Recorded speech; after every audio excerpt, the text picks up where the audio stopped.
దేవుని నమ్మితే మనకి ఏ విధంగా సహాయం అందుతుందో ఇప్పుడు మనం చూద్దాం. ఆ యొక్క మొదటి సమూయేలు గ్రంథం 30వ అధ్యాయంలో చూసినట్లయితే ఆ యొక్క ఫిలిష్తీయులతో యుద్ధానికి దావీదు వెళ్ళాలండి, కానీ తను తిరిగి వచ్చేస్తాడు. తను ఉన్న ప్రాంతంలో తనతో ఉన్న ఆ యొక్క కొంతమంది సైన్యంతో వెళ్ళి మరలా తిరిగి సిగ్లాగుకు వచ్చేస్తారు. ఎవరు? దావీదు వచ్చేస్తారు. 30వ అధ్యాయం 1వ వచనం నుంచి మనం చూసినట్లయితే ఆ సిగ్లాగుకు వచ్చిన తరువాత అమాలేకీలు వాళ్ళు ఉన్న ప్రాంతంలో వీళ్ళందరూ యుద్ధానికి వెళ్ళిపోయారు. వీళ్ళందరూ యుద్ధానికి వెళ్ళిపోయినప్పుడు దావీదుతో ఉన్న సైన్యమంతా యుద్ధానికి వెళ్ళినప్పుడు మిగిలిన వారు వాళ్ళ యొక్క భార్యలు, పిల్లలు, వారికి ఉన్న సమస్తము వదిలేసి వాళ్ళు యుద్ధానికి వెళ్ళినప్పుడు వాళ్ళ యొక్క సిగ్లాగ్లో ఉన్న వాళ్ళ యొక్క కుటుంబ సభ్యులని సమస్తాన్ని అమాలేకులు వచ్చి కాల్చి వేసి ఆ యొక్క కుమారులను, కుమార్తెలను, భార్యలను చంపకుండా సజీవంగా వారి ప్రాంతానికి తీసుకువెళ్తున్నారండి. అర్థమైంది కదండి? సిగ్లాగ్లో ఉన్న ప్రాంతంలో వీరి సైన్యము లేదని అమాలేకీయులు వచ్చి వారికి ఉన్న సమస్తాన్ని కాల్చివేసి దోచుకొని తీసుకువెళ్ళి చంపకుండా కుమార్తెలను, కుమారులను, అంతేకాకుండా వారి యొక్క భార్యలను తీసుకువెళ్ళిపోతారు. తీసుకువెళ్ళిపోయినప్పుడు వెంటనే ఆ యొక్క దావీదుతో ఉన్న సైన్యము అక్కడికి వచ్చి సిగ్లాగ్లో చూసినప్పుడు ఏం జరుగుతుందో తెలుసా అండి? వాళ్ళందరూ చాలా బాధపడిపోతారు. అయ్యో, నా కుమారుని తీసుకెళ్ళిపోయారు, నా కుమార్తెని తీసుకెళ్ళిపోయారు, నా యొక్క భార్యను తీసుకెళ్ళిపోయారు, నా సమస్తాన్ని తీసుకెళ్ళిపోయారు. అక్కడ అంతా వారు చూసినట్టు వాడి గుడారాలన్నీ కాలిపోయి ఉంటారండి. అక్కడ ఒక మాట ఉంటుందండి, దావీదు అంట ఏడవడానికి శక్తి లేనంతగా బిగ్గరగా ఏడ్చాడంట. దావీదు అక్కడికి వచ్చినప్పుడు ఏడవడానికి, మీరు ఒక 30వ అధ్యాయం చదవండి, ఏడవడానికి శక్తి లేనంత బిగ్గరగా దావీదు ఏడ్చాడంట. అతనితో ఉన్న సైన్యం ఏం చేసిందో తెలుసా? ఈ దావీదు వల్లే కదా మా కుటుంబాన్ని, మా కుమారులను, మా కుమార్తెలను అమాలేకులు తీసుకెళ్ళిపోయారు, మా భార్యలను తీసుకెళ్ళిపోయారు, మా సమస్తాన్ని మేము కోల్పోయామని చెప్పి ఆ యొక్క దావీదు మీద రాళ్ళు తీసుకొని రాళ్ళేసి చంపాలని ప్రయత్నించారంట. ఇంకా దావీదు పరిస్థితి చూడండి. తననికి సపోర్ట్ చేయడానికి, తన ప్రక్కన నిలబడడానికి, తనని ధైర్యపరచడానికి అక్కడ ఎవ్వరూ లేరు. తనకున్న కుమార్తెలు, కుమారులు అందరూ అమాలేకులు తీసుకొని వెళ్ళిపోయారు, భార్యలు తీసుకొని వెళ్ళిపోయారు. ఇంకా తనకున్న సైన్యం కూడా తనకు విరోధంగా నిలబడింది. అప్పుడు దావీదు యొక్క పరిస్థితి ఏంటండి? అయ్యో, ఇంకా అయిపోయింది, దేవుడు కూడా నన్ను వదిలేశాడు అని అనుకోలేదు తెలుసా? దేవుని మీద నమ్మకం ఉంచి అక్కడ దేవుని యొద్ద విచారణ చేశాడండి. దేవుని యొద్ద విచారణ చేసినప్పుడు నమ్మిక ఉంచుతున్నాను, ఈ మనుషులకు కాదయ్యా, ఈ స్థితి కాదు, అంతా అయిపోయిందని నేను భయపడట్లేదు, ఏడవలేనంత బిగ్గరగా, శక్తి లేనంతగా నేను ఏడుస్తున్నా, అయినా కూడా నీ మీద నమ్మకం ఉంచి నీ సన్నిధిలో నేను ప్రార్థన చేస్తున్నా, నాకు సహాయం దయచేయమన్నప్పుడు దేవుడు వెంటనే దావీదుకి సమాధానం ఇచ్చారు. ఏమని తెలుసా? నువ్వు పోగొట్టుకున్నదంతా సమస్తాన్ని నువ్వు తీసుకుంటావు, నువ్వు పోగొట్టుకున్నదంతా నువ్వు పొందుకుంటావు అని దేవుడు చెప్పినప్పుడు ఆ యొక్క అమాలేకీయులను తరవడం మొదలుపెట్టారు. అమాలేకీయులు ఎటుగుండా వెళ్ళారో అటువైపు సైన్యాన్ని తీసుకొని దావీదు వెళ్తున్నప్పుడు దేవుడు అద్భుత కార్యాలు చాలా గొప్పగా ఉంటాయండి. ఏం జరిగిందో తెలుసా? ఆ సైన్యంలో, అమాలేకీయుల సైన్యంలోనే ఒక సైనికుడి ద్వారా దేవుడు ఆ యొక్క దావీదుకి సహాయం చేసి తను పోగొట్టుకున్న, తన నుండి దూరమైన కుమార్తెలను, కుమారులను, తన యొక్క భార్యలను, ఒక మాట ఉంటుందండి, తను ఏదైతే పోగొట్టుకున్నాడో సమస్తాన్ని దావీదు పొందుకున్నాడు. డేవిడ్ రికవర్డ్ ఆల్ అని ఉంటుంది. తను ఏదైతే పోగొట్టుకున్నాడో సమస్తాన్ని తిరిగి పొందుకున్నాడంట. చూసారా అండి? మన యొక్క పరిస్థితుల్లో, మన యొక్క అర్థం కాని స్థితుల్లో మనల్ని అందరూ ఒక ప్రశ్నగా చూస్తున్నప్పుడు, మన జీవితాన్ని, మన కుటుంబాన్ని అందరూ ఒక ప్రశ్నగా చూస్తున్నప్పుడు, నేను ఒక మనిషి మీద కాదండి నమ్మకం ఉంచాల్సింది, ఒక మనిషి నా స్థితిని మారుస్తాడు అని కాదు నమ్మకం ఉంచాల్సింది. నేను ఎవరి మీద నమ్మకం ఉంచాలో తెలుసా? దేవుడి మీద నమ్మకం ఉంచాలి. అక్కడ దావీదు కోసం నిలబడడానికి, దావీదు దగ్గరికి రావడానికి కూడా ఎవరు సాహసించాల. తనతో ఉన్న సైన్యం కూడా తనని రాళ్ళేసి చంపేయాలన్న స్థితిలో ఉన్నారు. అయినా కూడా దేవుడు వైపు చూశాడు. దేవుడు తను పోగొట్టుకున్న సమస్తాన్ని, డేవిడ్ రికవర్డ్ ఆల్, తను పోగొట్టుకున్న సమస్తాన్ని పొందుకునేటట్లు చేశాడు. అంత గొప్ప దేవుడు అండి.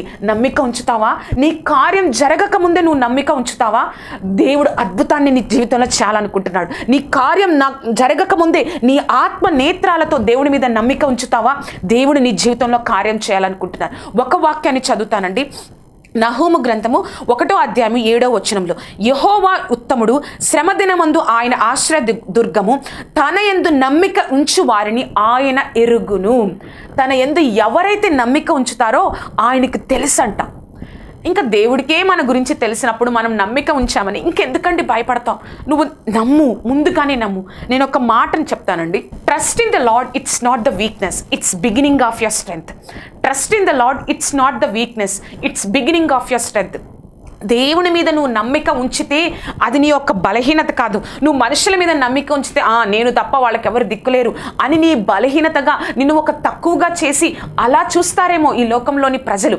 కానీ దేవుని మీద నువ్వు నమ్మిక ఉంచితే అది నీ బలహీనత కాదు. ఈ లోకంలో నువ్వు బ్రతకడానికి అదే ఒక బలం అవుతుందండి. It's the beginning of your strength.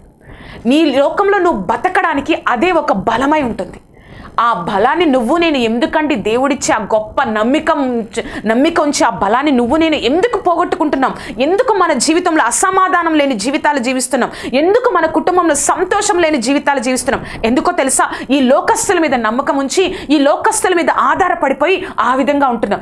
దేవుని మీద నమ్మిక ఉంచు. నీ కార్యం కోసం ఏ కార్యం జరగాలని నువ్వు ఆశిస్తున్నావో, నీ కుటుంబంలో ఏ కార్యం కోసం ఎన్నో సంవత్సరాల నుంచి వేచి ఉంటున్నావో దేవుని మీద నమ్మిక ఉంచు. ఆయన చేయలేని కార్యం ఈ లోకంలో ఇంకా రాలేదండి. ఆయన తీర్చలేని సమస్య ఈ లోకంలో ఇంకా రాదు కూడా. అటువంటి గొప్ప దేవుణ్ణి కలిగి ఉన్న నువ్వు ఇంకా లోకం వైపు చూస్తూ ఇంకా లోకంలో ఉన్న మనుషుల మీద నమ్మకం ఉంచితే ఎవరికి నష్టం అండి? ఆయన ఇచ్చే సమాధానాన్ని పోగొట్టుకుంటున్నాం, ఆయన ఇచ్చే బలాన్ని పోగొట్టుకుంటున్నాం, ఆయన ఇచ్చే ధైర్యాన్ని మనం మన కుటుంబంలో అనుభవించలేకపోతున్నాం. ఎందుకో తెలుసా? నువ్వు ఇంకా లోకం వైపు చూస్తున్నావు. ఆయన వైపు చూడు. అదే ఆ నమ్మికే నువ్వు ఈ లోకంలో బతకడానికి ఒక బలం అవుతుంది. ప్రార్థన చేసుకుందామండి. సర్వోన్నతుడా, సర్వాధికారి, పరిశుద్ధాత్మదేవ యేసయ్య, నీ గొప్ప కృప కాపుదల తండ్రి, ఆశ్చర్యకరుడా ప్రభా, ఒక్కసారి ప్రభా ఎవరైతే తండ్రి ఇంకా లోకం వైపు చూస్తున్నారో ప్రభా, నా సమాధానాన్ని, నా సంతోషాన్ని, నా ఆనందాన్ని నా కుటుంబంలో నుంచి నేను పోగొట్టుకున్నానయ్యా, నన్ను క్షమించు ప్రభా అని ఎవరైతే బాధపడుతూ ఉన్నారో ఆశ్చర్యకరుడా, వారిని ఒక్కసారి దర్శించి ప్రభా మేమందరం నీ బిడ్డలమయ్యా, మరలా నీ వైపు తిరుగుతున్నాం తండ్రి, పశ్చాత్తాపడుతున్నాం. నేను లోకం వైపు కాదయ్యా, పరిపూర్ణంగా నీ వైపు ప్రభా మేము చూస్తున్నాం. సహాయంను దయచేయండి. నమ్మిక కలిగి జీవిస్తున్నామయ్యా. ఆశ్చర్యకరుడా, మేము నమ్ముతున్నామయ్యా. కార్యం జరగక ముందే అద్భుతం చేయండి. వారు ఆ యొక్క కుటుంబంలో ఉన్న బిడ్డల కోసం నమ్మిక ఉంచుతున్నారు, కుటుంబ స్థితులను బట్టి నమ్మిక ఉంచుతున్నారు, ఆర్థిక స్థితులను బట్టి నమ్మిక ఉంచుతున్నారు, అనారోగ్య విషయంలో నమ్మిక ఉంచుతున్నారు ప్రభా. ఆత్మీయ నేత్రాలతో వారు నమ్ముతున్నారయ్యా.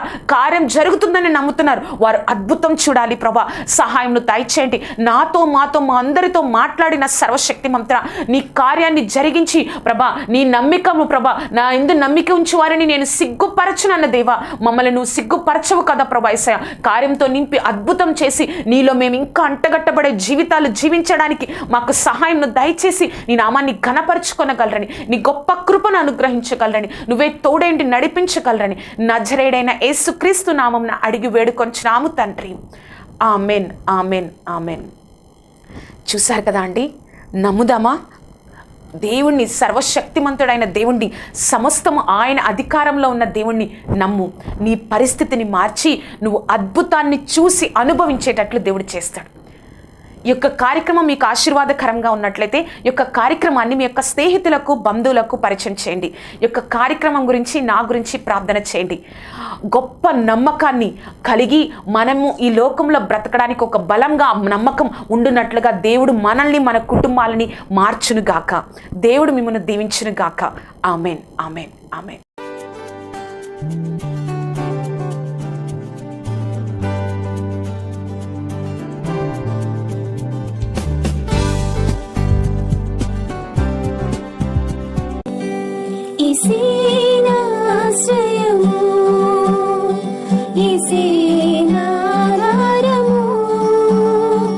ఈశీనాశ్రయము